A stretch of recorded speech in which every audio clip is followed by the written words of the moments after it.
नमस्कार विद्यार्थी मित्रांनो, स्वागत आहे आपल्या यूट्यूब चॅनल ज्याचं नाव आहे मोहित मोटिवेटेड एक्झाम चॅनल। आज आपण बघणार आहोत महा-टी-टीच्या संदर्भात पेपर 1 आणि पेपर 2 मधील आवश्यक असणारा भाग म्हणजे बालमानसशास्त्र आणि अध्यापनशास्त्र या विषयाशी निगडीत असणारे प्रश्न। चला तर मग सुरुवात करूया व्हिडिओला।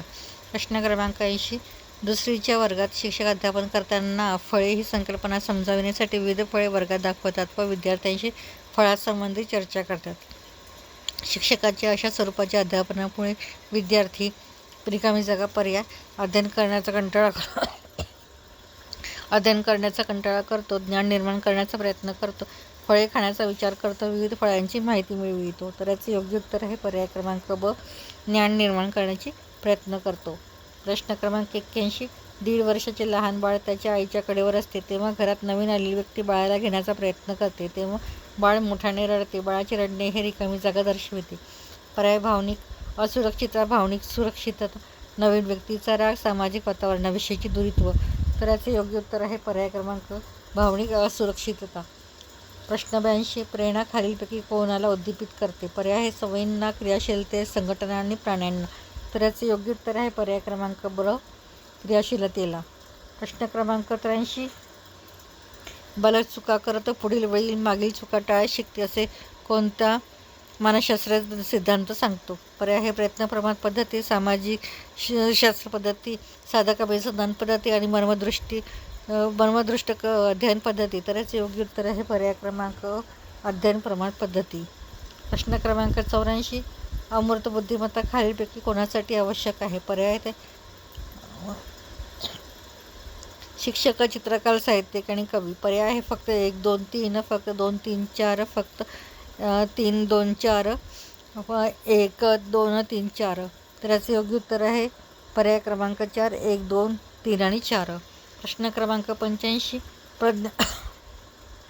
प्रज्ञावान बालकाची ज्ञानेंद्रिये रिकामी जागा असतात। पर्याय आहे सामान्य, तीव्र संवेदनशील, उदात्त, असंवेदनशील। तर याचे योग्य उत्तर आहे पर्याय क्रमांक ब, तीव्र संवेदनशील। प्रश्न क्रमांक 86, बालकाच्या मानसिक आरोग्यासाठी खालीलपैकी कोणता घटक हानिकारक नाही? पर्याय आहे कठोर शिक्षा, कुटुंबातील कलह, अपंगत्व, सहानुभूती व प्रेम। तर याचे योग्य उत्तर आहे पर्याय क्रमांक ड, सहानुभूतीवर प्रेम।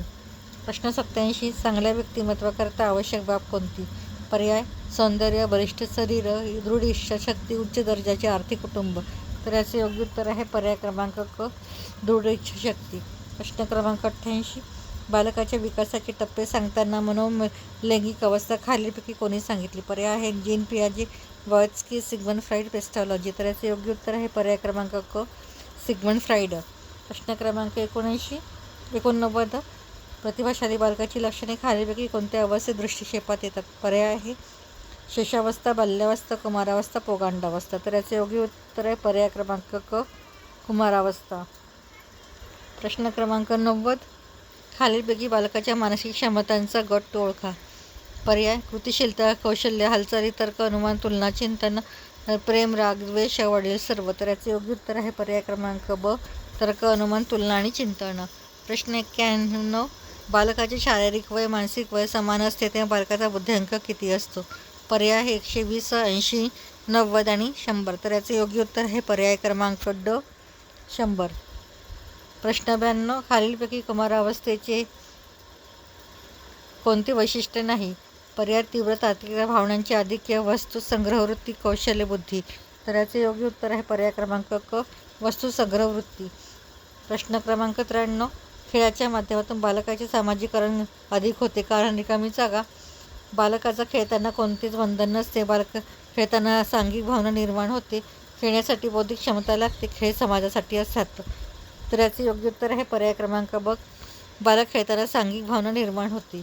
प्रश्न 94, अध्ययन प्रक्रियेत दिले जाणारे बक्षीस व दंड याचा बालकाच्या व्यक्तिमत्वावरील परिणाम कोणत्या स्वरूपाचा असतो? पर्याय सामाजिक, मानसशास्त्रीय, आर्थिक आणि भौतिक। तर याचे योग्य उत्तर आहे पर्याय क्रमांक ब, मानसशास्त्रीय। या पुढील प्रश्न आपण पुढील भागात बघणार आहोत। व्हिडिओ आवडल्यास व्हिडिओला लाईक करा, कॉमेंट्स करा, जास्तीत जास्त व्हिडिओ शेअर करा आणि चॅनलवर जर नवीन असाल तर चॅनलला सबस्क्राईब करायला विसरू नका।